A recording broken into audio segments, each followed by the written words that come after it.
Have you ever wondered about the truth behind the legendary Trojan Horse? Welcome to a journey back in time to the era of Greek mythology and the famous Trojan War. This war, a significant event in Greek history, was a 10-year-long battle between the city of Troy and the Achaeans, now known as Greeks. The main players, King Menelaus of Sparta, his wife Helen, and Paris, the Prince of Troy. The spark that ignited this war was none other than the beautiful Helen, who was taken by Paris, leading to a bitter rivalry. As the years rolled on, a deadlock ensued, with neither side gaining the upper hand. The battleground was filled with despair, exhaustion, and an increasing desperation for victory. In the midst of this seemingly unending conflict, a glimmer of cunning began to take shape in the mind of one man, Odysseus. The war seemed unending until one man, Odysseus, had a cunning plan. Odysseus, known for his clever mind, came up with a strategy that would change the course of history. As the Trojan War dragged on with no end in sight, it was clear that a change in tactics was needed. The Greeks were desperate for a solution.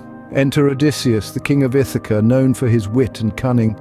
He proposed a plan so audacious it seemed almost absurd. A giant wooden horse large enough to hold a group of Greek soldiers. The idea was to present it as a gift to the Trojans, a divine offering to the gods symbolizing their surrender.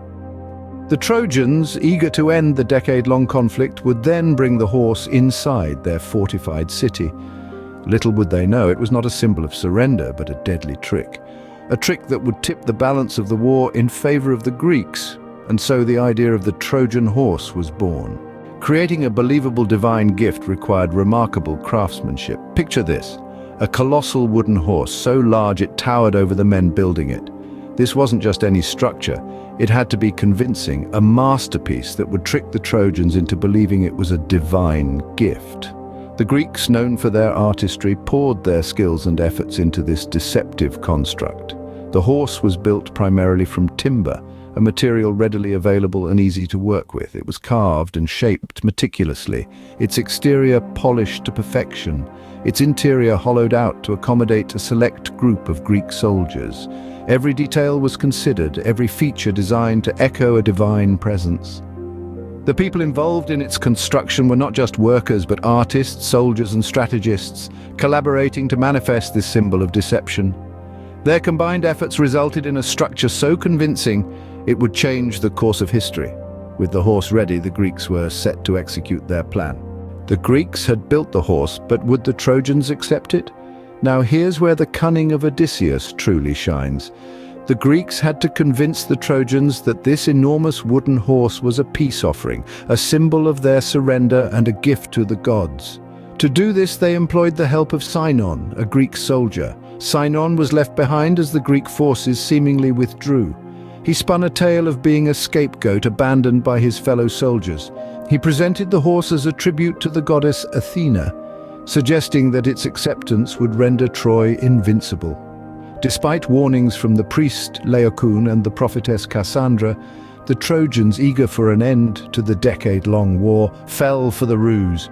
They opened their gates and brought in the massive horse, oblivious to the doom that lurked within. The horse was in and the trap was set.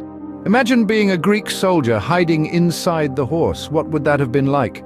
The soldiers were crammed inside the belly of this wooden beast, every creak and groan of the horse echoing their own anxiety. They had to stay silent, motionless, their hearts pounding in anticipation. The physical discomfort was one thing, the cramped space, the lack of fresh air, the constant fear of discovery. But the psychological strain was perhaps even more daunting. Every second stretched into an eternity as they waited, hidden in the horse, for the opportune moment to strike.